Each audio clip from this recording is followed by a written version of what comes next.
waraxmatullaahi wabarakaatuh. Daawadayaal barnaamijkeena guda gelina barnaamijkeena maanta wuxuu ku saabsan yahay waxaan soo qaadanay mid ka mid ah TikTok-ka. Runaantii waxaa la yaab igu noqotay nin Camoor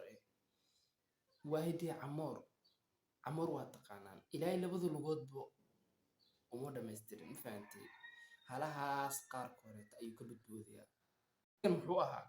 bal aan daaro hadal badan han bulshiyay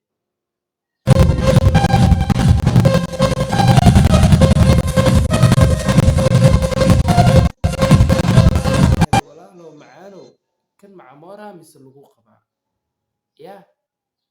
bal ila fiiriya kan Camoora mise lagu qabaa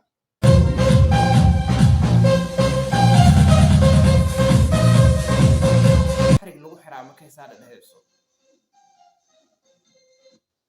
kan ilaahaygi uumay eed malahan dee waynu kaa gudubnaniyo saa tahay makhluuq baa tahay dee makhluuq baan isla nahay dee laakiin baridan aad sidii dhagaxii sidaas dhahayso ma aqaananiyow waxaad ka wada ma kasaayo xog baanba kugu yaalinbo yaa oo baridan ma iska soo qaadatay xariifka kaleeto meeshan aan u gudbaynaa xariifkan waxaa waaye dee xariifkan waa xariif bajaq u arkay bajaq saa u taqaanaan boqorad naag kale kacsan u arkay adiga wuxuu rabaa inuu saasaa u galo waxa ku dhici doonaa isla daawano haye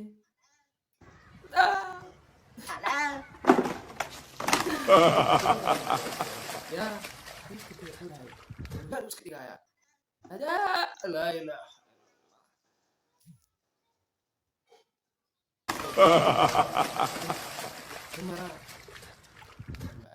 ya dumar laga leexdaniyo haddana waxaan soo qabanaynaa ininka aan kasoo gudubno dee ragga qaar baa waxaa waaye markay dumar arkaan balaayo iska dhigaan ma fahantay deedna balaayo iska dhigaanoo dee baalaley camale u socdaan wakaas dee dhibka dee uu kala kulmay halkaas waad ujeedaan haddana waxaan daawanaynaa dadkan waa musaahili kuwan musaahili waaye waa kenyaati dhab ma fahantay iyagoo sheekaysanayaana mid ka daba imaanaya gadaashooda wuxuu samayn doonaa aragno waa ka muuqaalke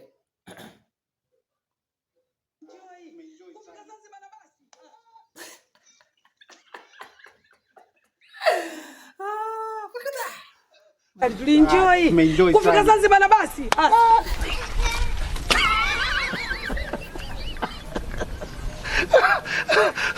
bangi mbaya ukiona serikali inakataza kitu wasijui kina madhara.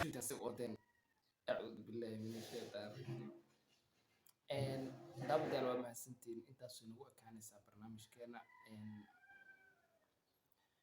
please share garee haddii aad nagu cusub tahay subscribe waa kaa codsanayna ma fahantay waa inaad bac ka siisaa adiga bac kaa siinayna halkan anigoo halkan kaa joognaa bac kaa siinayna niyo haddii aad bac ka siisan kartay